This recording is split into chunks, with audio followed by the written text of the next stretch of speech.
Ay, magandang tanghali mga idol. Yan ginawa ng mga kasama namin, oh.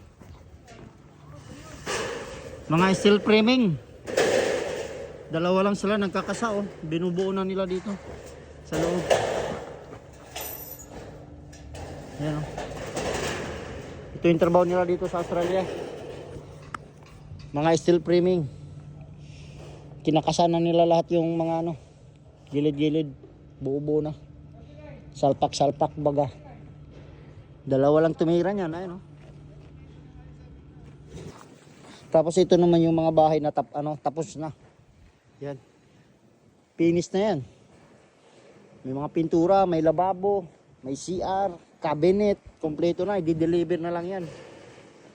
I-deliver na lang to pagkatapos. Mabilis lang ngayon dito.